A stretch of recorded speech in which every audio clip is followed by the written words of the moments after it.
So, the Twilight Princess version 0.3.0 is finally out, and this was a hyped one. I don't actually remember what actual version we're on. I don't know if this is like the 7th one or the 8th one, but the actual number is 0.3.0. Now, obviously, we're still not at a release 1, which is the first release when we go open source, but this release was super hyped up. This one has been in the works for a while. The major enhancements this one brings is performance. This one runs so much better than the old ones. However, we'll talk about that in a little bit. First, we gotta talk about the launcher. So I talked about the Courage Reborn launcher a few videos ago, but if you didn't know about it, which I don't blame you, it's going to be a launcher for the game, kind of like Steam, that is currently only set to support Courage Reborn and is still also in an alpha stage. However, one of the developers, also known as Pukas, who is the only developer, has allowed me to get fully hands-on with it, to try and break it, as they put it. Of course, I've been given full permission to put this in my video. As always, shoutouts to Pukas, go join the server, go talk to him, but without further ado, let's get into it. So when given this build of the port, I was given instructions to drop the test build zips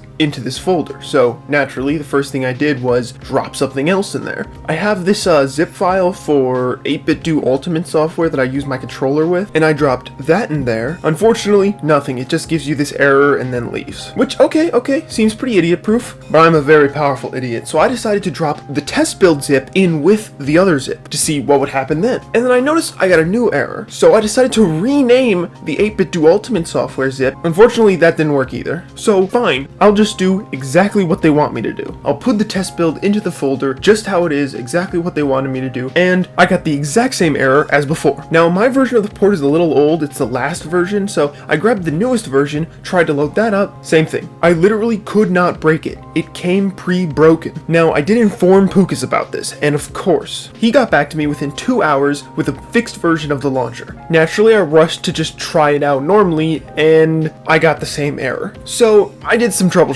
and I figured out that it needs permission to make changes on this device, which is a simple thing that a lot of Windows programs ask for. This one wasn't asking for it though, despite it needing it to function. So what I did was I forced the pop-up to come up using the file directory and then let it control my device from there, hit install, boom, it installed. Took a little bit longer than I would like, but it did work. When it's done saying installing and extracting, it'll be done installing and extracting. Then here it will ask you to extract from your own ROM, of course. But what I find strange is that after this is over, it still needs to extract the game files and stuff like that. So to a non-dev, I'm not exactly sure what it's doing at the start here, but you know, I'm sure it's important, I'm sure it's necessary, so it does work, it just needs a little bit of user friendliness added in, but I can definitely see a bright future. But that's just the software itself. How about the controller support? Welcome to the real world. All fancy YouTubers have white gloves, right? Sorry if the mic quality is worse than usual. This is a weird recording setup, so. Now I was told that any controller would work, and I'll put it to the test, cause I'm a bit of a collector. I own a lot of games and a lot of consoles and a lot of controllers for those consoles. And so I'm gonna be trying out this with all the freak controllers. But to start, let's just start with the baseline. This is my 8BitDo controller. This is the main one I use for most of my games. I believe it's set up on, yeah, see that? It's Switch mode. So it'll just be a standard Switch controller basically. So let's see if this will work. I have screen capture on the computer, so I'll be playing that. Okay, so I believe you have to hit Nintendo here, save. Uh-oh. It is connected. I turned it on. I saw it connect. Wait, what? Did I just discover a new glitch? No, my whole plan. I had so much I was planning on doing. No versions available. But it's right there. I guess it's not a zip file, but because it's already unzipped it. This is insane. This is ridiculous. Okay, look, it says installed. I click on it. It says install, and there's no version. Well, this is awkward. I can't get it working at all. So yeah, it doesn't work. I had some freak controllers I wanted to try. That sucks. I actually did have like a whole thing planned. Like I had a bunch of different controllers and You know, I set up this whole tripod to record my hands and stuff, but you know, that's the thing with testing, alright?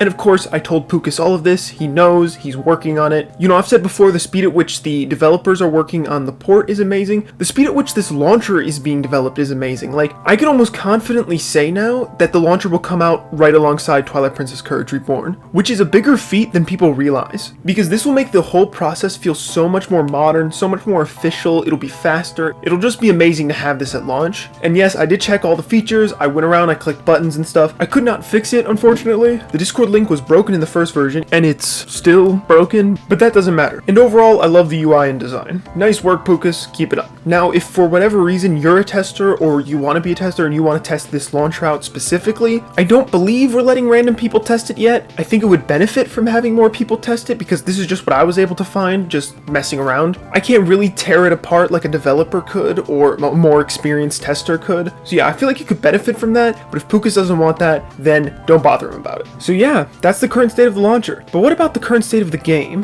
What you're looking at right now is the 0.3.0 version of Twilight Princess Courage Reborn. And before we address the elephant in the room, let's just talk about some other stuff first. The audio is still crunchy. Just listen to this.